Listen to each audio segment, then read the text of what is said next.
God is truth, truth is one, या truth is दो चार? अरे सच्चा एक होगा या दो चार होंगे?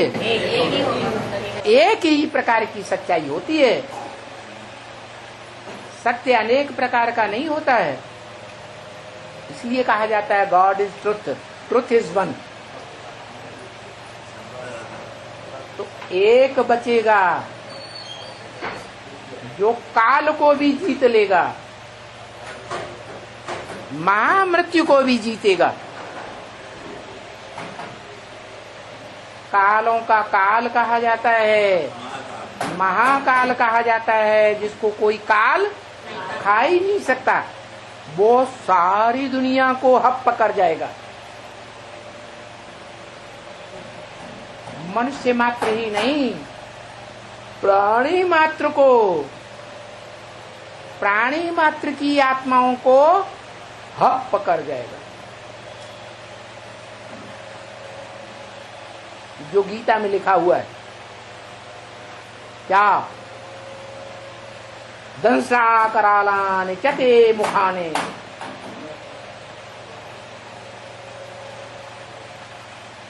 तो महाकाल का मुख कैसा होगा?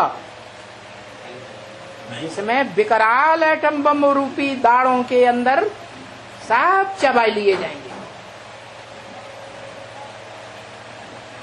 सारे प्राणी मात्र, चाहे देवात्मा हो, चाहे ऋषि मुनि हो, चाहे मनुष्य आत्माएं हो, चाहे राक्षस हो, सबकी आत्माएं उसी के मुख में घुसती हुई दिखाई गई गीता में।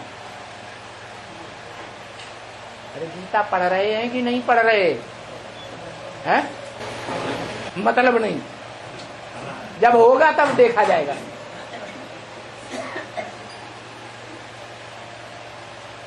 तो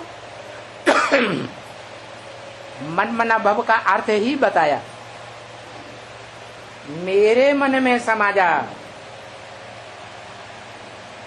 जो बोलता है मेरे मन में समा जा, वो निराकार आत्माओं का बाप निराकार नहीं हो सकता। उसको तो मन है ही नहीं, वो तो सदैव मन है।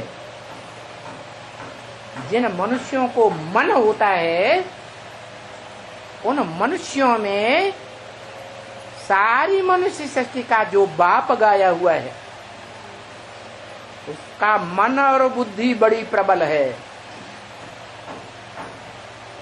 उस मन को घोड़ा कहो, मन रूपी अश्व,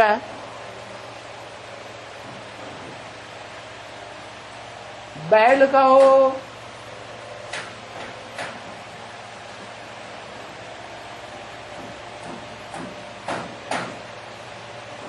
बड़े से बड़ा मनमथ कहो, कामदेव, वो मनुष्य सृष्टि का बाप ही है, जो उस कामदेव को भी भस्म कर देता है, पूरा कंट्रोल में ले लेता है। उस बाप में सारी मनुष्य शक्ति, चाहे जड़ हो चाहे जंगम हो, सारी मनुष्य शक्ति सार रूप में महामृत्यु के समय समा जाने वाली है।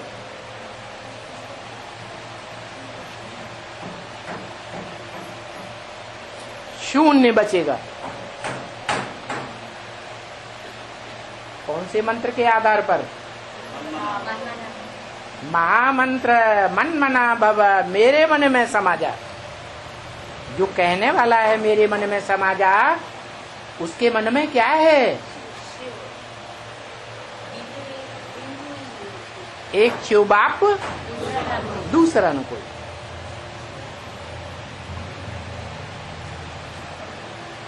शिव की आत्मा ज्योति बिंदु का ही नाम शिव है।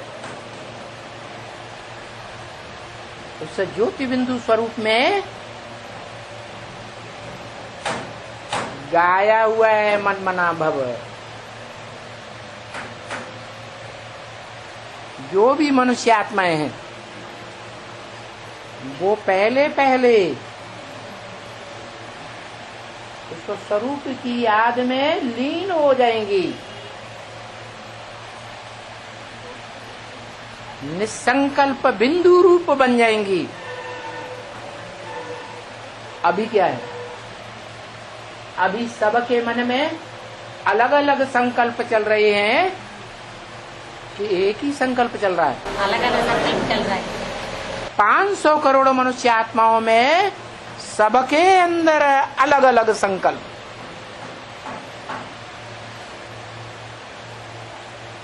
वो सब संकल्प मिलकर एक में समा जाएंगे, तब कहेंगे मन मना भव की स्टेज पूरी हुई। उसका निश्चित टाइम कौन सा बता दिया, निश्चित वर्ष बता दिया। अरे है 18 सब एक में समा जाएंगे। 28 में सारी दुनिया, विधर्मी लोग भी धर्म। अरे 500-700 करोड़ की बात हो रही है। 500-700 करोड़ मनुष्य आत्माओं को मुक्ति, जीवन मुक्ति मिलेगी।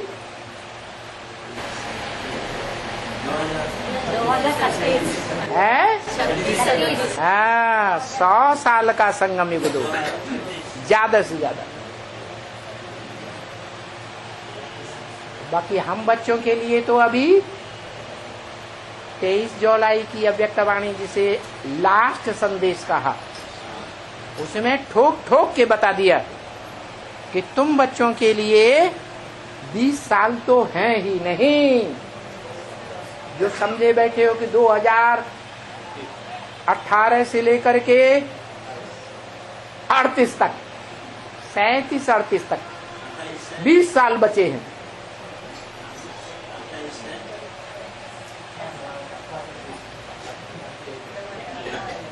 तुम बच्चों के लिए 20 साल तो हैं ही नहीं।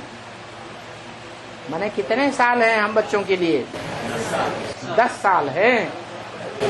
28 से है 28 हाँ, पूरी राजधानी स्थापन होगी तो तुम बच्चों के लिए होगी ना,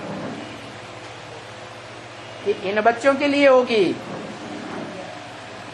किनके लिए है? तुम बच्चे माने जो बाप के डायरेक्ट सन्मुख रहने वाले बच्चे हैं। तुम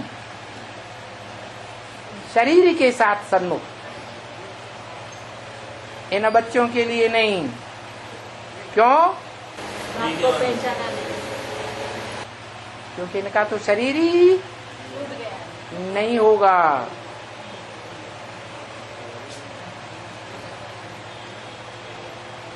जो शरीर रहते रहते चंद्रवंश से निकलकर सूर्यवंशी बन जाएंगे,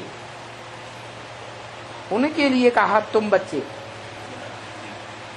बाप को पहचानने वाले बच्चे। कौन से बाप को पहचानने वाले बच्चे हैं?